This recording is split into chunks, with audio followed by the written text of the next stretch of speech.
V, my man, you made it. You blowing up all over the news. Are you alone? I just want the money. With an April 2020 release date and developer CD Projekt Red remaining fairly cagey in just how much gameplay it shows off in its new open-world RPG, I am as desperate as you are to find out what awaits us in Night City. This week, I have been crawling the internet for all the new information I can find, so here are the 8 things you have to know about the upcoming Cyberpunk 2077. Fine, I'm in. Number 1, there will be minigames.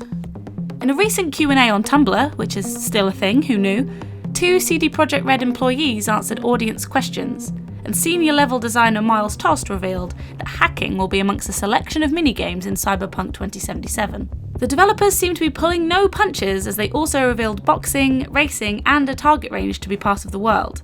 Here's hoping that the list was just a sample and a dystopian future equivalent of Gwent will be in the mix when it's released next year. Number 2, violence is not the only option.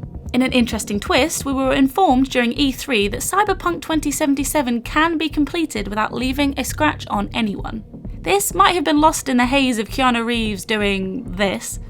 You're breathtaking! But in a game set to boast weapons, futuristic body augmentations, and no morality system to judge you for being a big meanie, it'll be interesting to see if anyone will take the pacifist route in a game that is going to leave you feeling like a kid in a very deadly candy shop. Next up is simply Keanu Reeves. This E3 announcement certainly did not slip through the cracks. Keanu's surprise reveal that he'll be featuring in Cyberpunk was met quite well. And we now know that Keanu will be playing deceased singer Johnny Silverhand, beloved by long-term Cyberpunk fans. He'll be featuring in the form of a digital ghost that will accompany you via a chip lodged in your brain, obviously. A lesser-known rumour, however, could see another addition to the star-studded lineup in the form of Lady Gaga. There have been a multitude of mentions of studio sightings and cryptic tweets from the singer, which may lead to her featuring in the game. This leads us on to number 4. There will be room for bad romance. Get it? In a tweet filled with suggestive winky faces, lead quest designer Pavel Sasko told readers that Cyberpunk will give players the opportunity for romance, though probably not with these guys. Similar to The Witcher 3, which gave players the choice between Yen and Triss, or both if you're a terrible person, players may find themselves flirting their way through Night City. Though unfortunately it's looking unlikely that you'll have the opportunity to wine and dine Keanu Reeves. Sorry. Next up, there is room to expand. Not to keep bringing it back to The Witcher 3, but The Witcher 3 expansion Blood and Wine is a shining example of how additional content can breathe new life into a game. Or, if you're anything like me, it can completely take over your life. And so it is both exciting and potentially detrimental to my health to hear that CD Projekt Red are considering expansions in the future.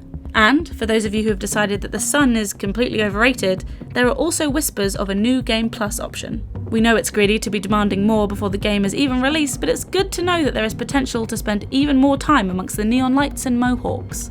6. There will be multiple endings. Okay, you now have fair warning not to make any plans for 2020, because you're probably going to want to schedule some extra time to discover the multiple endings that Cyberpunk 2077 is set to boast.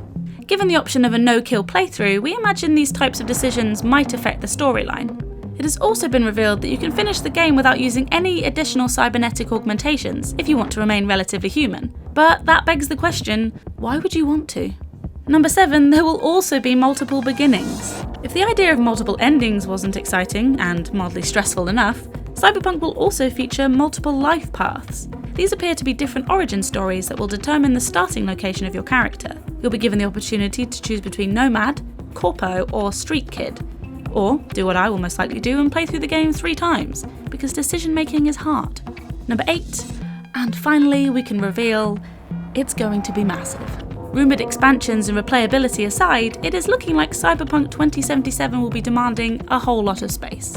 If the PC specifications used to demo the game at E3 this year are anything to go by, that neon is going to be quite taxing on the console. PS4 users might want to start deleting games now, as Cyberpunk is set to be at least 80GB, making it bigger than The Witcher 3 and all of its DLCs. So which of our 8 facts are you most looking forward to?